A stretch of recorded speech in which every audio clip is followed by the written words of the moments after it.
Minuto a minuto, más allá de la noticia, por Radio Monumental.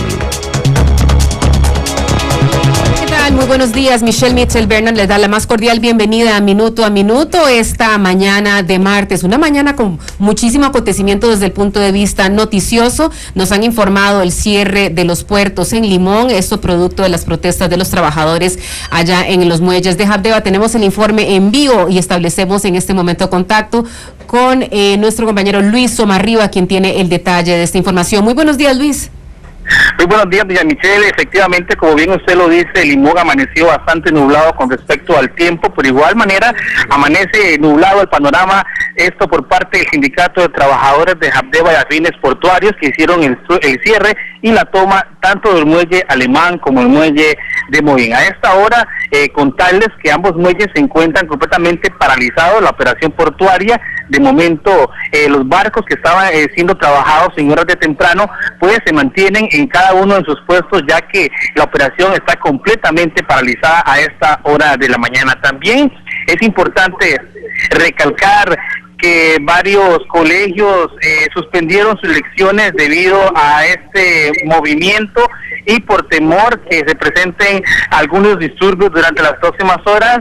La directora de estos varios centros educativos y centros de secundaria también se han sumado a este movimiento. Es importante que el Hospital Bonifacio Castro de Limón ha manifestado al Sindicato de los Trabajadores de Habdeba que se estará reuniendo en las próximas horas para también apoyar a este movimiento que bien había sido anunciado por parte de Sintrahab. A esta hora de la mañana en la provincia, en el casco central de Limón, se mantiene totalmente en un completo hermetismo a lo que pueda pasar conforme pasan las horas. Hay otros sectores sindicales que están haciendo un llamado al Sindicato de Trabajadores de Habdeba y dándole su total apoyo a este movimiento. Completamente, repetimos, paralizadas las operaciones portuarias acá en el centro del Caribe de Costa Rica, y nosotros también estaremos ampliando este detalle en las próximas emisiones. Y importante también, tenemos un detalle de última hora, se nos confirma también en la ruta 32 se conduce hacia el sector de la provincia de Limón y San José, a la altura de Pocora. Hay un grupo de manifestantes que está cerrando ese sector a esa altura de Pocora, repetimos, la ruta 32.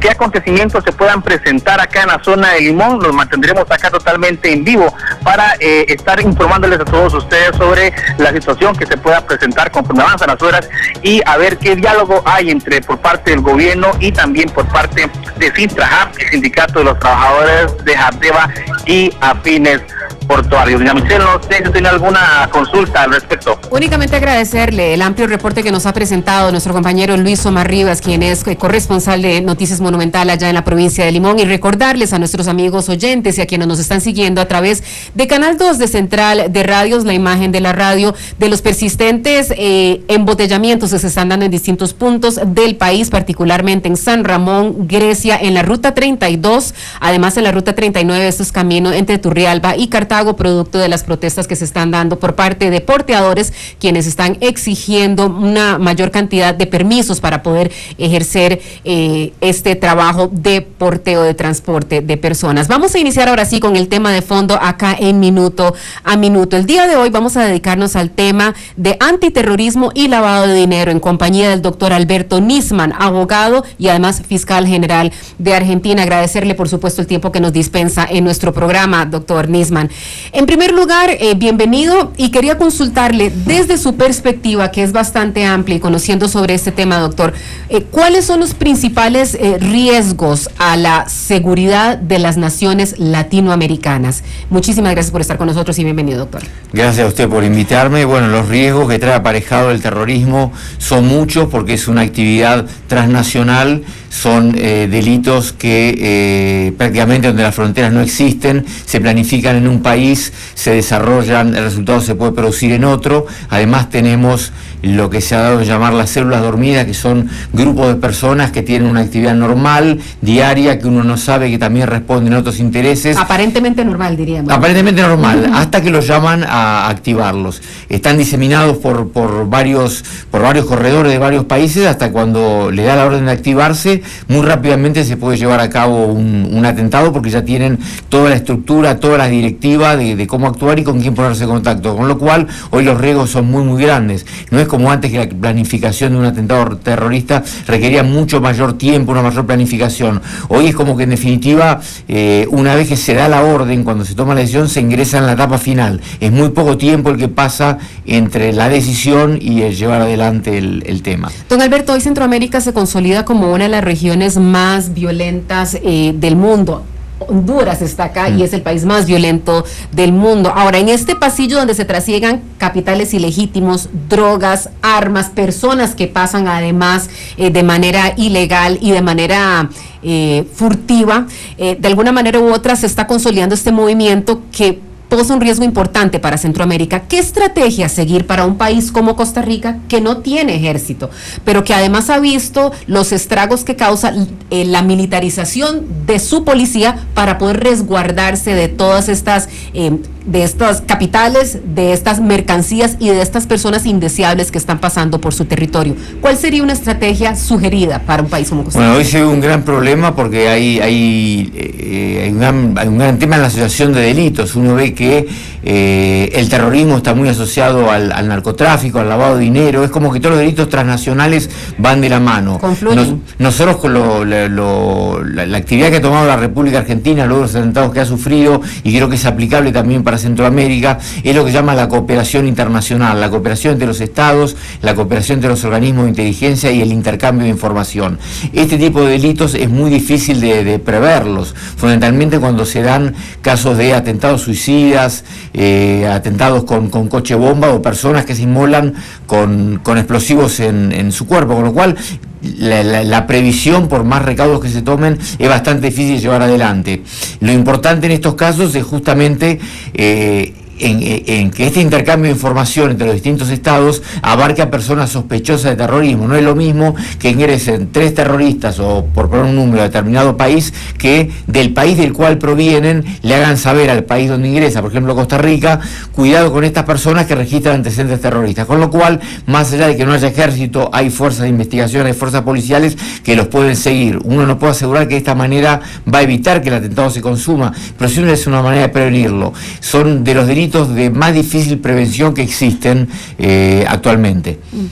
Ahora, habla usted de tener una inteligencia mancomunada de alguna manera u otra para tratar de contener los efectos del lavado de dinero, el narcotráfico y el antiterrorismo. ¿Puede surtir efecto esa estrategia cuando tenemos también estados endebles? ¿Y a qué me refiero estados endebles? Que son vulnerables a la corrupción de sus estructuras judiciales, cuando son vulnerables a la corrupción de sus estamentos de seguridad, los que tienen ejércitos o los que tienen policías. ¿Puede pervivir una estrategia y ser efectiva cuando tenemos ese peligro llamado la corrupción? Bueno, obviamente es mucho más difícil, en algunos casos es prácticamente imposible, y los grupos terroristas, los grupos criminales, la criminalidad organizada trabajan sobre eso. Ellos saben que donde pueden verse perjudicados es cuando hay estados fuertes que colaboran entre sí y el intercambio de información es eficaz. Entonces, el primer punto al cual atacan justamente, ya no para cometer un hecho, sino para tener la impunidad, para lograr la impunidad en estos hechos, es ir corrompiendo las estructuras. Si yo corrompo a la policía de un país, corrompo al Poder Judicial de otro, y todo, obviamente va a ser no solo más fácil mi accionar, sino va a ser más difícil que logren aprenderme. Ese es el punto débil, y en eso es lo que deben fortalecerse los estados, y por eso es tan importante la transparencia y la sanción y la exclusión de todos los gobiernos de los personajes corruptos, porque no solo causa un daño por el hecho en sí de recibir un dinero o algo indebido, sino porque ya está permitiendo el ingreso de un germen que va que va a lograr que estas estructuras después puedan lograr sus objetivos y que no sean sancionadas. Y usted sabe que el mejor resultado o el mayor éxito para que estas cosas perduren es cuando no son sancionadas. Si yo voy y cometo un delito y no me sancionan y puedo ingresar abiertamente a determinados lugares y no me pasa nada, voy a seguir persistiendo y es más, seguramente voy a incrementar en esa actividad. Señor Nisman, el lavado de dinero y el narcotráfico le son de alguna, y desafortunadamente le son más familiares a Centroamérica, y evidentemente la escalada violenta que traen estos fenómenos le son más familiares a Costa Rica, no así el terrorismo, que de alguna manera u otra lo sentimos como fenómenos que corresponden a otras regiones. En el caso de Argentina, ustedes por supuesto que en los 90 sufrieron importante atentado contra la AMIA, Estados Unidos, y evidentemente recordamos todos el triste episodio del 11 de septiembre. Pero nuevamente podríamos decir que las afinidades políticas confesas de algunos países, particularmente de Nicaragua, particularmente de Venezuela y algunas naciones en el satélite del ALBA, con el régimen de Teherán, con Irán, y que además es un régimen que apoya el tema del terrorismo, no lo deslegitima, ¿verdad? Esto le ha abierto una puerta a estas estructuras terroristas en Latinoamérica. Esas afinidades políticas han abierto esa puerta al terrorismo acá en Latinoamérica y particularmente en nuestra vecindad, y me refiero a la vecindad inmediata de Costa Rica, con una Nicaragua que tiene relaciones cercanas con Irán, con una Venezuela que también dice tener relaciones, y ha dado la bienvenida al presidente Ahmadinejad. Bueno, yo evidentemente la problemática política de estos países que usted menciona no lo conozco específicamente, pero sí es evidente que estamos hablando de un Estado que ya hace muchísimos años, y en el caso de Argentina, cuando el terrorismo, al igual que hoy ocurre con Costa Rica, era algo totalmente ajeno hasta que lamentablemente nos ocurrió, es un Estado que apaña el terrorismo, que patrocina el terrorismo, no solo por cómo acreditamos su responsabilidad de las máximas autoridades, de los máximos responsables en el atentado a la sede de la AMIA, sino al día de hoy con la protección que le da.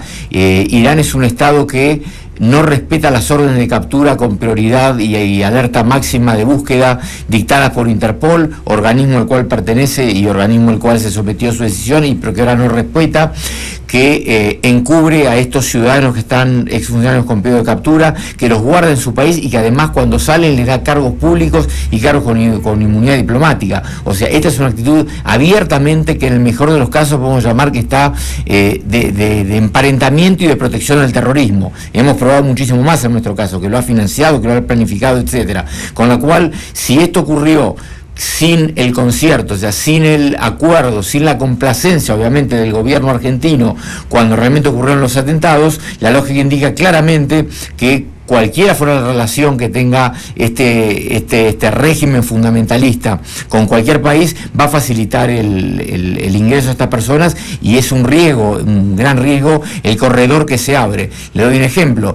En un atentado que estamos investigando, que han sido recientemente condenados en el estado de Nueva York, los responsables, varios guyaneses fundamentalistas islámicos, por intentar volar el aeropuerto John Fitzgerald Kennedy. Una de las personas, cuando el FBI aporta el atentado, al ser detenido, es bajado de un avión que estaba saliendo de Guyana hacia Venezuela, pero que tenía en su bolsillo el ticket ya para hacer la combinación del vuelo Venezuela-Damasco con destino final a Teherán. O sea que es evidente que la relación de Teherán con cualquiera fuera del país permite el ingreso de personas, y esto ya está denunciado públicamente, de que no pertenecen, o que directamente que pertenecen a organismos vinculados con el terrorismo, como son la Guardia Revolucionaria de los Padarans, el Grupo Al-Quds, y me parece que es un tema para estar preocupado y para prestarle atención, más allá de que Dios quiera que nunca ocurra, pero como bien usted dijo, que Costa Rica hoy no tiene digamos, ninguna amenaza concreta de terrorismo, y ojalá no la tenga, pero se van dando determinados factores en la región que hacen crear una situación de peligro donde la posibilidad de un atentado puede darse en un tiempo muy corto y en cualquier país. No digo que vaya a ocurrir, quiero decir, están dadas las condiciones para que si Irán toma la decisión, lo pueda hacer mucho más fácil, implementarlo mucho más rápido de cuando lo hizo en Argentina en los años 92 y 94. Estamos en Minuto a Minuto conversando con el doctor Alberto Nisman, abogado fiscal general de la Argentina, y estamos hablando de temas tales como el antiterrorismo y el lavado de dinero, temas que son de especialidad del doctor Nisman. Nisman, hacemos en este momento un paréntesis para informarles que los exportadores están deponiendo en este momento su manifestación y levantan el bloqueo y los movimientos de tortuguismo en todo el país, esto a la espera de reunirse con las autoridades del Ministerio de Obras Públicas y Transportes para discutir las inconformidades que presentan en este momento. Les repetimos, los porteadores deponen en este momento su manifestación y levantan el bloqueo y tortuguismo en todo el país. Agradeceremos, por supuesto, sus reportes de qué es lo que está ocurriendo en las calles a través de nuestro perfil en Twitter a nombre de Radio Monumental y también a través de Facebook en nuestro perfil también de Noticias Monumental, esto en el Facebook. Continuando ahora con don Alberto, me gustaría consultarle, ¿existe alguna evidencia objetiva de una mayor presencia de estos grupos terroristas a nivel latinoamericano, desde el conocimiento que usted ha obtenido, desde los intercambios que usted ha obtenido con sus pares en otras naciones latinoamericanas? ¿Hay alguna evidencia de que están aumentando su presencia en la región? Sí, esto es así, y no lo he obtenido directamente en la causa, pero sí con charlas que he obtenido con otros colegas. A raíz de mi actividad me toca viajar bastante y todos están muy preocupados por este tema. Inclusive hay funcionarios de países de latinoamericanos que abiertamente han manifestado esta preocupación de generaciones de posibles terroristas, como ha sido el caso de un procurador general en Brasilia, que ha alertado como que estaba asistiendo Brasil estaba asistiendo a la creación y a la formación de una generación de terroristas que no sabían en qué iba a terminar, y esto evidentemente se viene manifestando de manera muy clara, fundamentalmente cuando cuenta con el apoyo de determinados países y pueden transitar abiertamente con documentación apócrifa. Hoy las fronteras en algunos países siguen siendo tan permeables como hace varios años en Latinoamérica, con lo cual es todo mucho más sencillo. Doctor Nisman, a raíz de el atentado terrorista del 11 de septiembre en Nueva York, en los Estados Unidos y en otros puntos también de los Estados Unidos, evidentemente este país intensificó las medidas y además los resguardos para el ingreso de personas a los Estados Unidos. Ante este cerrojo, por decirlo así, desde el punto de vista migratorio que Estados Unidos ha impuesto, ¿puede Latinoamérica convertirse en un centro de operaciones para grupos terroristas? ¿Encontrarán ese espacio en Latinoamérica para poder uno reproducir? Porque hay dos cosas, una es la cuestión operativa, pero también está el tema de difundir la ideología que finalmente promueven. ¿Se estará convirtiendo Latinoamérica de alguna manera u otra en un satélite, en un centro de operaciones desde donde están, y no es algo que venga desde otras regiones y haga todo el cruce transatlántico, sino está a nivel regional? Le entiendo perfectamente la pregunta y le contestaría que sí. Uno de los postulados de la Revolución Islámica, que está establecido en la propia Constitución, es lo que se llama la exportación de la revolución, aún por métodos violentos, es decir, instaurar su sistema de gobierno acudiendo en caso de ser necesario a actos de terrorismo. Y lo que usted dice, independientemente del cierre de las fronteras o de la mayor dificultad para poder ingresar a Estados Unidos a raíz de los atentados que usted menciona, yo le puedo mencionar que una de las personas que está con captura por su vinculación con el atentado de la AMIA, que estuvo en Argentina mucho tiempo, el ex consejero cultural Moyen Rabbani, ha manifestado, y esto él inclusive lo ha admitido, lo ha escrito muchísimos años antes, como que le llamaba la atención en los años 80, cómo Latinoamérica era un terreno tan virgen, no había sido explotado todavía por Irán, y de hecho había que empezar a trabajar en ese tema. Así es como Rabbani llega en el año 83 a Buenos Aires con esta misión. Kadir, esta persona condenada que le dije por intentar volar el aeropuerto de John Fitzgerald Kennedy, se convierte para esa época en agente de inteligencia iraní en Guyana, y así va ocurriendo en varios países. Esto los iraníes lo han dicho claramente. El primer jefe de la Guardia Revolucionaria de los Pasdarán, de apellido Massouri, dice: la exportación de la revolución tenemos que hacerlo en América Latina con violencia y con granadas. Es la única forma, o sea, ellos mismos lo admiten, esto es así, más allá de el momento que son procesos largos, que no es que se decide cometer un atentado terrorista de un día para otro. Esta persona, Kadir, en Guyana, que fue detenida cuando intentaba volar con un grupo obviamente mucho más grande del aeropuerto John Fitzgerald Kennedy. Para que se dé una idea de lo que duran estos procesos, se convirtió en agente iraní en el año de inteligencia en el año 83, y el atentado lo iba a cometer en el 2007. Estamos hablando de 24 años después. Son procesos largos. Puede haber gente infiltrada y que actúe mañana, dentro de un año, dentro de 10. Lo importante para ellos es ir formando y tener la gente disponible para cuando decidan actuar. Ese es el riesgo, que cuando ellos deciden actuar, posiblemente ya, al estar tan instaurado el tema, sea tarde para prevenirlo y eventualmente para sancionarlo y poderlos detener. Doctor Nisman, habla usted de una exportación de la revolución. Ya sabemos que entonces hay un traslado, nuevamente un interés de finalmente que esta mecánica violenta llegue a otras regiones. Ahora, ¿cómo combatirla sin caer en el absurdo del, no sé si la palabra existe en español, el perfileo, ese profiling del que se habla en los Estados Unidos, en donde cualquier persona con cierto fenotipo, que si tiene barba, que si profesa la religión, de una religión diferente a la cristiana, ya se ve como una amenaza? ¿Cómo poder defendernos sin caer en esos absurdos finalmente? No, justamente ese es el desafío más difícil, y ellos lo que buscan es plantear eso. Ellos, estas personas que son una minoría pero muy violenta, lo que plantea ante cualquier cuestionamiento, cualquier investigación, es, porque me ha pasado a mí, están atacando al Islam, están atacando a la religión. Al contrario, son ellos los que están degenerando la religión. No es una cuestión de perseguirlos ni por la religión que practican, ni por el aspecto que tienen. Hay que hacer investigaciones serias, me consta por mi trabajo que los servicios de inteligencia lo están realizando, de investigación, de seguimientos, de entrecruzamiento de información, de todos estos datos que se están obteniendo, para realmente tener la certeza de que están o por realizar actividades terroristas, o la otra pata de esta actividad, que es la obtención de financiamiento, de dinero para poder llevar adelante este tipo de estas actividades. Es decir, antes de tomar una actitud coercitiva, coactiva respecto a estas personas, hay que primero realizar una investigación de qué han hecho en otros países, saber cuál es el perfil, y después ver y probarles concretamente, no ya cuando cometieron el atentado, pues ya es tarde, pero que están a punto o realizando actividades penadas por la ley, o sea, y que no pueden justificar qué es lo que están haciendo. Es ahí donde deben actuar las fuerzas policiales. Y quería preguntarle, don Alberto, ¿ha tenido usted contacto con nuestro fiscal general de la República? ¿Ha tenido usted contacto con representantes particularmente de la Dirección de Inteligencia y Seguridad del país para poder avanzar en esto que usted sugería, de una inteligencia mancomunada, de tener en ese caso redes a nivel regional para tratar de detectar esos movimientos, no solamente en Costa Rica, sino también en toda la región? Bueno, justamente, vengo recientemente de estar reunido durante 2 largas horas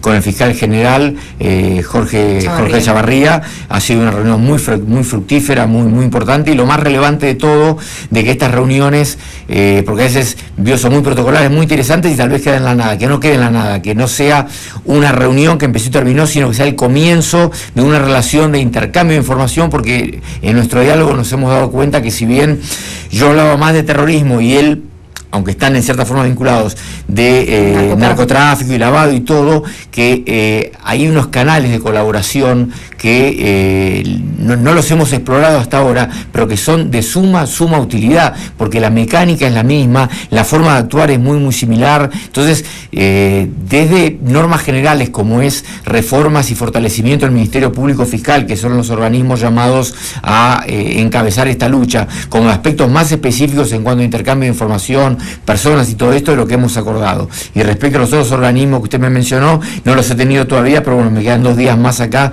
de intensa actividad que los voy a aprovechar, porque realmente me estoy encontrando con gente de investigación, fiscales, etcétera, muy capacitados, que no era que no los esperaba, simplemente no los conocía, y realmente me ha sorprendido gratamente. Y lo importante de esto es poder trabajar en beneficio de la sociedad, que es a quien representamos nosotros los fiscales. Don Alberto, la falta de recursos, ¿qué tanto puede afectar a la lucha contra el terrorismo? ¿Qué tanto puede afectar a la lucha contra el narcotráfico? Porque finalmente un país como Costa Rica es un país que tiene recursos limitados, y la única partida del presupuesto que creció, o por lo menos de manera formal se dispuso que creciera, era la de seguridad pública, precisamente. Pero ¿qué tanto puede afectar la escasez de recursos en la lucha contra estos temas. Y yo le diría que mucho, porque si yo fuera un funcionario político corrupto, yo puedo decir tranquilamente, creamos una fiscalía, nombramos más gente, pero si no le doy los medios, no le doy los recursos y nada, le estoy diciendo directamente no investigue. Yo estoy diciendo públicamente, miren cómo estoy actuando para fortalecer la fiscalía, pero al no darle los medios es más grave que si no lo hubiera creado. O sea, le diría es fundamental el tema de recursos. No recursos ilimitados, no recursos sin control, pero si yo soy un fiscal y necesito realizar una investigación y tengo que viajar a determinado país y no cuento con los medios, no me dan el pasaje en avión y no me pagan 2 días de alojamiento en un hotel, va a ser muy difícil que haga esa investigación, con lo cual es muy importante, pero por suerte, por lo que estuve hablando con el fiscal Chavarría, si bien nos hablaba de alguna abundancia de dinero, no registraba ese problema y nos ha contado de investigaciones que realizaba, de que ha viajado a otros países, de que fiscales de otros países han viajado, como que en la zona de Latino y Centroamérica hay mucha colaboración, justamente porque el problema del lavado de dinero, de la narcocriminalidad y del crimen transnacional es muy grande. O sea, si no se cuenta con eso, ya directamente no empecemos una lucha porque está perdida de antemano. Bien, agradecerle muchísimo al doctor Alberto Nisman, abogado y además fiscal general de Argentina, que nos acompañaba el día de hoy en Minuto a Minuto, y por supuesto que las gracias a ustedes que nos acompañan a través de la señal de 93.5 de Radio Monumental y a través de Canal 2 de Central de Radios. Que pasen una muy feliz tarde, ya viene Noticiero Deportivo. Cuando el instante no basta, el análisis se encuentra con la realidad. Esto fue Minuto a Minuto, más allá de la noticia, por Radio Monumental.